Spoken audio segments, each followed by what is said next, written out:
Hi everyone. We are starting our first webcast for week 7, and I'm going to focus on this webcast on creating a grid with frame tools or imported images, because we're going to focus on frames again this week, but we are going to go into much more detail about text frames and graphic frames. So I wanted to start this week out with reviewing a little bit on how to create a grid with these tools or with imported images. And I know we touched on it briefly for the photo layout, but I want to go into more detail about keyboard equivalents that can influence how this is impacted. And then I'm going to get a little ahead by going into the gap tool, but I think these two go so well together that I feel like I'm justified trying to put these two together. I think they'll make more sense. All right. I want to go over this, and in doing so, I wanted to highlight the keyboard equivalents. So in the demo file here, which I will zoom in on a little bit, I am listing the keyboard equivalents so that everybody can see it as I'm demonstrating it, and we can really reinforce these keyboard equivalents, because without them you're not going to have as much control over the placement of either the images or the frames. The tools I'm going to use tonight, I'm going to use various ones just so that we review this over and over again, because I don't think this is a real easy concept to grasp. If you don't use it quite often, I find you forget how to use it. And I know that sounds ridiculous, but it just seems to be the case. I want everyone to be able to comfortably wrap their head around this concept. I'm going to start out with just a rectangle tool. And I find that it works best if I select the width of the total number of frames or images that I want. For example, let's say that I want 3 frames going across this screen, and I want them 3 across and 2 deep to fit into this white section here. I'm going to draw the boundary for that. And then why my mouse button is down, and this is a key part of this, your mouse button has to stay down the entire time you are creating these. If you let go of your mouse button, it will complete the task and your frames will be set. And to change them, it's really much easier just to delete them and to start over again. So the entire time I'm talking here, my finger is down on that mouse button, which allows me to continually change the size. With my mouse button down, I'm going to reach over with my other hand to my arrow keys. So for this to work easily, you're going to need an extended keyboard. This is often harder if you have a laptop where the arrow keys are overlaid on top of other keys. So with my laptop, I usually have a full keyboard that I plug in as a USB device into my laptop. All right, so my mouse button is down in the one hand, my other hand is reaching over, and I choose my right arrow key once, and that divides this section that I've dragged into two pieces. I click again on that right arrow key, and I get this area broken into 3, and you can see the 2 highlights sitting above these frames. Up arrow, down arrow keys change the number of rows. Left and right arrow keys change the number of columns. I've just changed this to a 3-column setup. Now let's add another row to this.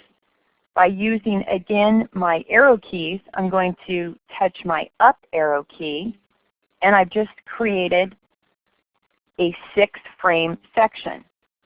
And if I let go now, I'm happy with the size. I jiggled it around here a little bit. I let go of my mouse button, and those frames are now set.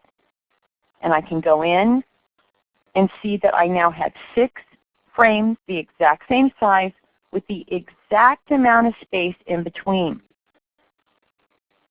The reason this is so important, and you'll see this reflected in your homework, we need to start looking at elements as well as the space that surrounds them.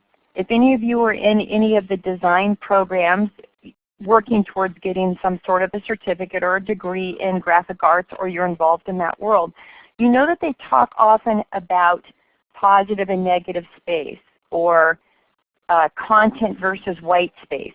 You need to focus on white space as being a design element, right along with whatever you are trying to place on that page. So whether you need to squint your eyes a little bit or you need to focus on that white space, remember it's not all about the color on the page or the shape of the elements. That white space says as much about your design as anything else that you're going to place on that page. And that consistency, though often is, I think someone might say, oh, that's really boring, it allows the design to open up. And I am not an artist by any stretch of the imagination, but I work with a lot of graphic artists and I see how this really works in the day-to-day look of advertising or anything else. And just from the homework that you have submitted, it is so obvious which of you have worked in art, because it's so apparent in your labs that you are focusing, whether you even realize it or not, you are focusing on both that positive and negative space, or that content versus white space, whatever you want to call it. This process will help you get that space, that even space. Just think if I had drawn each of these boxes 6 times, and even if I had duplicated the boxes in a quick way, I still would have had to use the align tool to get these gaps that I'm seeing between these frames to be even in the same amount. And it just gives us overall sense of organization and peace about this. Okay, I'm going to delete these, and I'm going to use another frame. So let's just go to the ellipse tool, which is going to look a little funny, but I want to make sure everyone feels that they get what's going on here. So again, I'm going to drag the full distance of how much space I want these grids, or these items on a grid, to take up. And it looks a little absurd. I've got this enormous ellipse. But again, if I press my up arrow key, I've now divided that into essentially a 2-row setup, even though right now it just looks like 2 giant ellipses. Then I'm going to move to my right arrow key and tap that twice, or maybe 3 times. The entire time I'm doing this, my mouse button is down. Now I can adjust that, and you can see how it's changing the size of those ellipses. I can stretch them out a little bit. I can drag them so that they're kind of opened up horizontally. But when I'm done, and I'm happy with how they look, I'm going to let go of that mouse button, and those frames are set. I could import images into these. I could convert them to text boxes.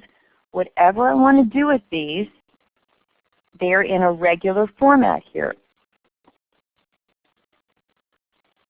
All right. Now the last example I'm going to use for this is I'm going to import 6 images at the same time, and I'm going to lay them out using this exact same process of dragging and then using my arrow keys in order to put them in some sort of a gridified fashion, if I can use that term. I'm not even sure if it's a real term. With my selection tool, I'm going to go to the File menu and choose Place, or use the keyboard equivalent, Control-D. And I'm going to go out to this week's folder. Hang on just a second. And I've got these 6 images that I'm going to bring in. So I'm just going to select them all, choose Open. And as you all know, all 6 of these right now are being held in my place cursor. So I'm going to use this just the same way I use those other frame tools and image tools. Just going to drag out. Now because this is associated with the very first image's dimensions. You can see that it's trying to make this deeper than I'd like it to be, but that's okay. I'm just going to pull out to the farthest width that I want this to go. Maybe I'm going to pull back just a hair on that. And then I'm going to start using my arrow keys. And I'm not going to worry about the fact that it has gone too far down the page. With my right arrow key, I'm going to click once, twice. That gives me 3 columns. And I'm going to now touch my up arrow key once, drag down just a little bit, and I'm happy with that size, so I'm going to let go of my cursor. And the images have now been placed in these frames. But the dimensions of each one of these images is different from the frame. So I'm getting some white space on either side, and what I'd like to do is change the fitting specifications for these frames so that it fills the frame, which means that part of the picture is probably going to be cropped so that the shortest size of that image is going to fill the frame. And I can do that quickly by either right-clicking, going to my fitting command and choosing Fill Frame Proportionally, or I can go up and use one of my icons here at the top, which are my fitting icons. I think the first one is Fill Frame Proportionally, which it did. And then I'm also going to click on the Auto Fit checkbox, because if I either replace one of these images or I resize the image frames, I would like the photo to resize automatically according to the last specification that I gave, which was Fill Frame Proportionally. All right, I'm going to do that one more time. Using the Place command, I'm going to go back out, grab these images, click Open.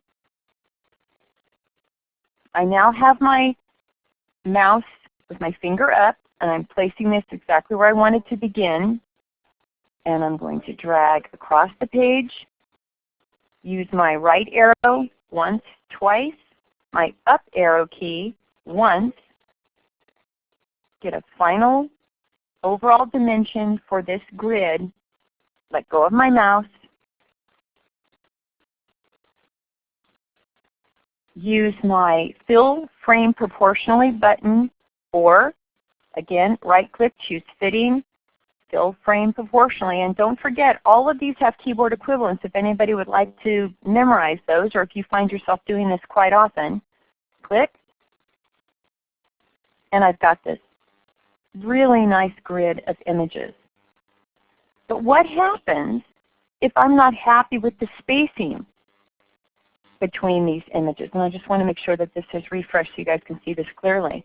What if this the gap between these is either too big or too small according to my taste? We're going to change that using these same images by moving down here to this next blank area. And I have some more keyboard equivalents. To change the spacing between the frames, I can either press the page up or page down keys, which again, it's going to be much easier to do this if you have an extended keyboard. And when I talk about an extended keyboard, I'm talking about the full keyboard with a separate numeric keypad, and usually between those two pieces, you'll have your arrow keys, and then above it you'll have your insert, home, page up, page down. There's usually about 6 keys that you have in that area between the standard keys that we recognize as kind of our typewriter keyboard and then our numeric keypad. So when I talk about page up and page down keys, these are the ones that I'm talking about. The same exact process can be obtained by holding down the Control or the Command key, depending on what operating system you're using, as you're pressing your arrow keys. But I find this a little bit harder to do. On the PC, we normally have a Control key. If you look down, all my PC users, just glance down at your keyboard right now. You should have a Control key on the far left bottom corner of your keyboard and the right bottom corner of that main part of your keyboard. But my Mac users, if you glance down at your keyboard, you usually have a Control key, and then you have two Command keys, your Apple keys. But often, especially on a laptop, those are right next to the space bar. So depending on how big your hand is or how far you have to stretch, sometimes I think that this stretch, having to hold one of those keys down with maybe a baby finger and then reaching over to the arrow keys, might be too big of a stretch, because remember, your other hand is going to be busy holding down the mouse key. So I find that the page up, page down is easier, but I'd like you to take the time to practice with both. This is such an easy thing to practice with, because you can do it over and over again and just delete whatever it is that you have created. So again, I'm going to go to my File Place command, or use the keyboard equivalent, which is what I'm going to do right now. On the Windows machine, that would be Control D, and on the Mac OS, that would be Command D. I know you're going to get tired of these images, but we're going to grab those again. And I'm going to do the same thing I did last time. Get to that point, 1, 2, and 1.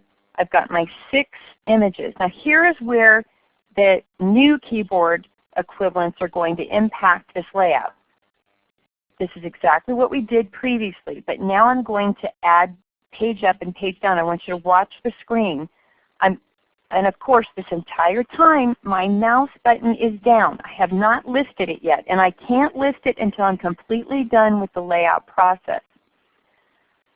As I press my page up button, can you see how the gap between these frames is increasing significantly?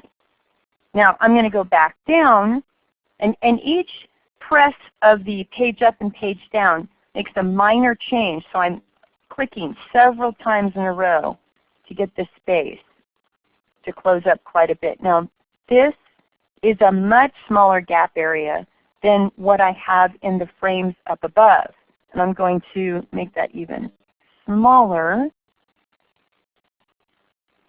And now when I let go of my mouse, I'm finally letting go of my mouse here.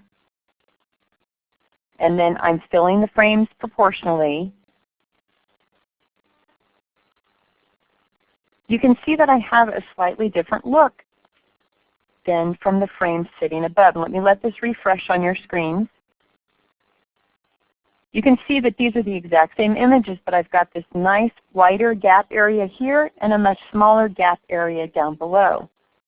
We're going to be able to change that gap later on using the gap tool, but it's really nice to get the look and feel that you want the very first time that you lay this out using this grid creation option. I'm going to, again, delete these photos. I'm going to bring this in one last time over here. I've selected all the images. I'm importing them all at the same time using the Place command. They are all now stored right there in my icon. I'm going to drag across that full width. Wait a moment for this to refresh so you guys can see the screen. Use my right arrow key once, twice. I've now created 3 columns. Using the up arrow, I'm going to go up twice, and now I have 9 frames. How do I back out of that? I really only wanted 6 frames. So I'm just going to do the opposite of what I did to create those extra rows. I used my up arrow key to create that. I'm going to use my down arrow key to get rid of those.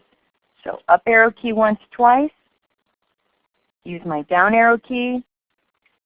And as long as my mouse button is down, I have the ability to change my mind as many times as I want to. All right, now I've got the number of image frames that I want. I have 6 images, and this is the number of frames that I have. But I would like to increase the distance between these, so I'm going to use my page up key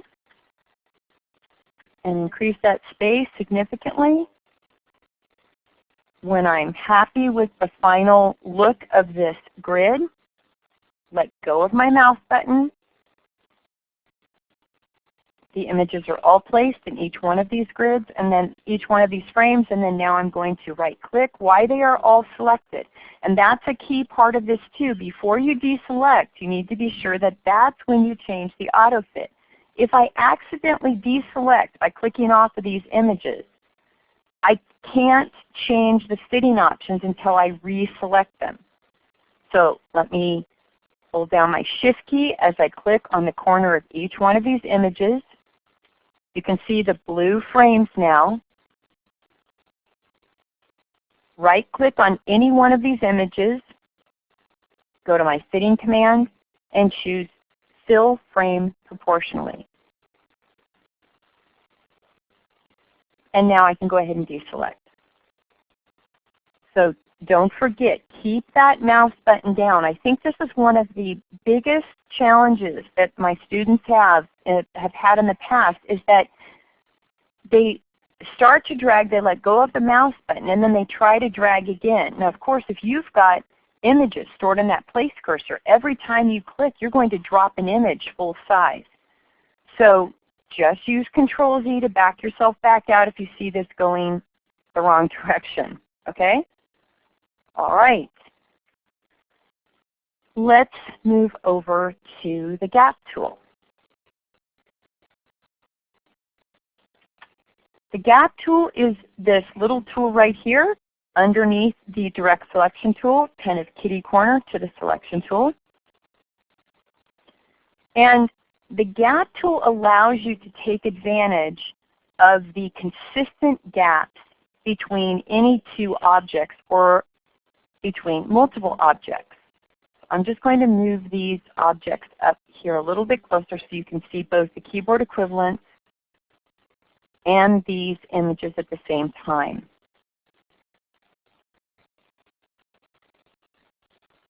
The key to the gap tool is that you don't want anything really selected, because what you're searching for with the gap tool are gaps, white spaces between 1, 2, 3, 4 items.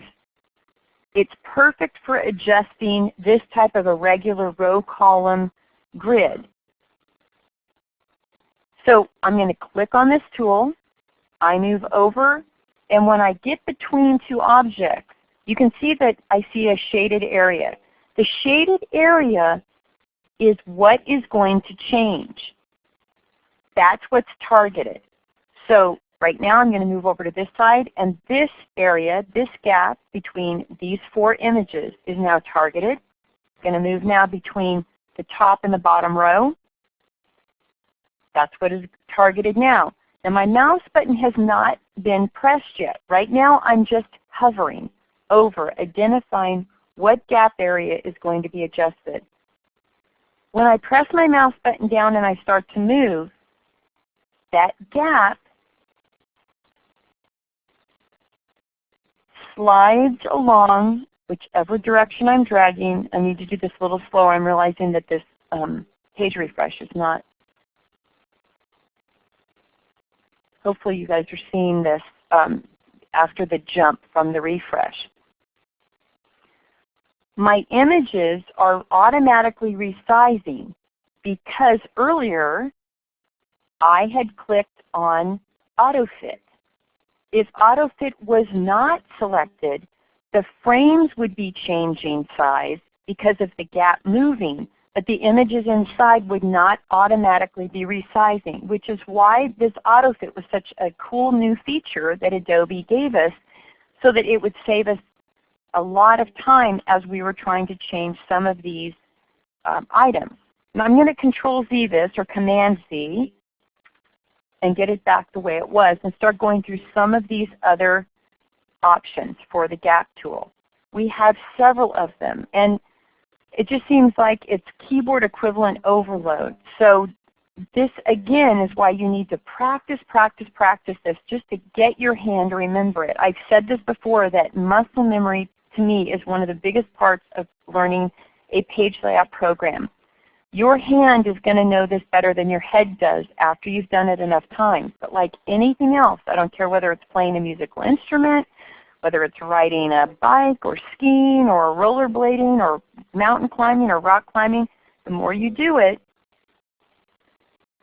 the easier it's going to be for you. And I just heard a beep on my phone, and I want to be sure that the teleconference is still active. I sure hope it is.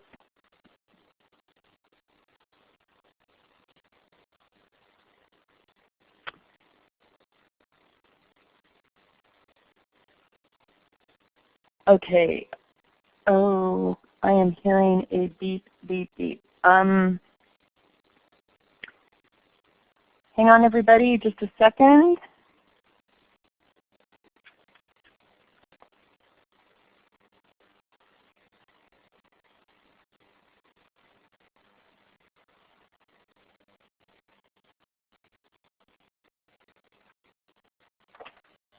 All right, I am going to, because I'm a little concerned about this going out, I am going to end the recording right now, and I'm going to do a quick part 2 to go through the gap tool. Sorry everybody, I just do not want this recording cut off and find out that we lost the whole second half of this recording. So let me go ahead and do that. I'm signing off right now, and I'll begin a new session.